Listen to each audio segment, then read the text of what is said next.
poet and musician and percussionist and former professor, Phavia Kujichagulia. Thank you so Welcome much. to Freedom is a Constant Struggle, Favia. So good to see you again. Thank you for having me here. I am so honored to be here with you because you are one of my favorite people. Oh, thank your you. work and your dedication to the community is inspirational. Oh, it's an thank inspiration you. to me on a daily basis. So I am honored. All right. Thank Well, you. the honor is mine, too. So, Favia, please tell us more about you and some of your history, your illustrious history. Well, I basically began to get into spoken word because of the power of the word. We know that the word is so powerful, whether you call it meditation, whether you call it prayer, whether you call it a speech, a mantra, a chant, the power of the word is powerful. Yes. And we really see that now with the children and how they are memorizing rap lyrics and everything. And you can talk to just about anybody and they can basically quote a little bit of Dr. King's speech, I Had a Dream. Never read it, but they've heard it and can repeat a little bit of it. So I was looking at the power of the word and seeing how powerful we could be if we had the right words and the right information. I heard that. And since we've gotten away from reading so much Right. to this oral tradition of the sound, and you can basically say just about anything when you have a little beat behind you, a little rhythm. Oh, yeah. So I decided, Yeah. well, let's put a little medicine in there and let's sugarcoat it with a little music and tell the truth, tell the history, tell the story. Right on. So I've been doing that for just about all my life. And decades and decades ago, I know I don't look like I'm over 50, but I am. And You're amazing. Decades ago, my brother, who died of AIDS about 20 years ago, told me one day when we were children that the things that I were writing, I would hide under my bed, that was actually called poetry. I never heard that word before. This is my younger brother told me that. Oh. And I thought, wow, poetry, that's All really right. hip.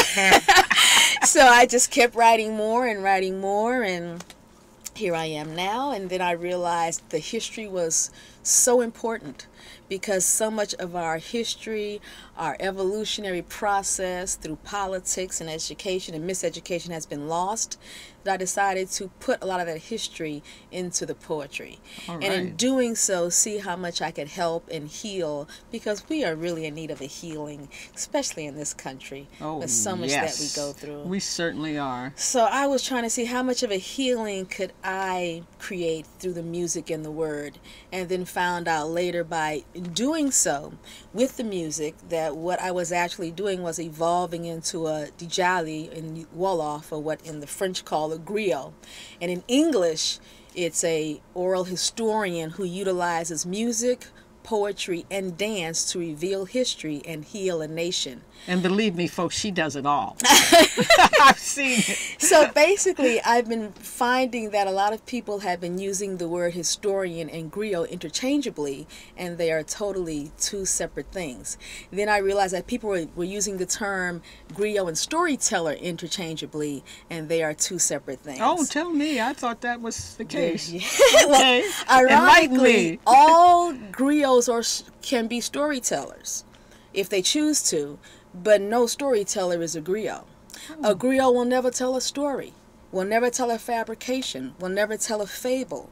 A griot only tells the truth in historic terms, and you only do it through music, poetry, and dance. I got you. So if I were to stand up and do a lecture on history, I would be a historian, but I wouldn't be a griot. If I were to get up and tell stories and fables, I'd be a storyteller, but I wouldn't be a griot. Right. But if I played music and revealed history, and you are healed in the process, Right. then that's a griot. All right. So that's basically what I do. All right. And you have a CD out and you have a Yes. book out. I've Let's got talk this. a little bit. Basically, this is my fifth book, basically, and it's called "Recognizing and Resolving Racism a resource and reference guide for humane beings, because the inhumane people do not care about resolving racism, and I know that. Okay. So it's for humane beings, because we are all, you know, I see it and know that there are only 3 types of people on the planet. Right. And people start wondering, okay, what's she going to say now? 3 types. You're either a human being, a humane being, or an inhumane being. Ooh, I like that. Now, babies, they don't make a choice to be humane or inhumane. They're just babies. Right. If you're laying in a coma, you can make no choice to be humane or inhumane. You're just a human being. Right. But we have the privilege and opportunity to make choices every second of our lives. Right. And in every choice, we are either choosing humanity or inhumanity Right on. at some level. I heard just that. if it's a matter of speaking to someone and saying hello, as opposed to looking them in the eye and ignoring them. Humanity or inhumanity. And that's it. Everybody on the planet is one of the above. Right. And your CD is titled The Human Race. The Human Race. I love it. And I just love it. And let's break that down for our viewers a little bit. Because, you know, the Genome Project came out about 5 or 6 years ago, and everybody's just ignoring it.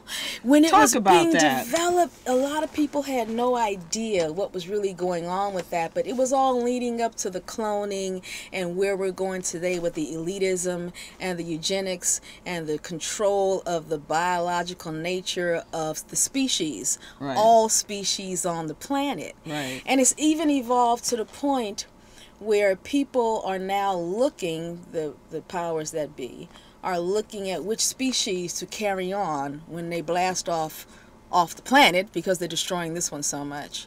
So this was about over a decade ago, when the biological and scientific community was trying to categorize every known species on the planet and break them down and to see the differences in their biological structure. And it was really interesting, because one of the things that they found was that there is more variations of differences between what B.F. Blumenbach, who termed the term race, because we're all a human race. Right. But he came up with this concept in Germany back during the SS Hitler era, prior to that whole thing. Yeah, and they found that there is more differentiation within the so-called races than between the races. Of course. Right. Isn't that interesting? Right, it is. So we are all It simply is. one In fact, species. I'd like to inject an anecdote.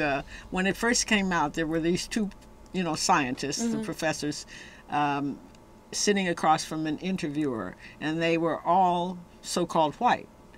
The interviewer said to one of them, if I were a black man, what would be the difference between you and I? And the scientist looked at his partner and said, there might be more difference between he and I than between you and I. And I was a bit floored. It's amazing. Yes. It's amazing.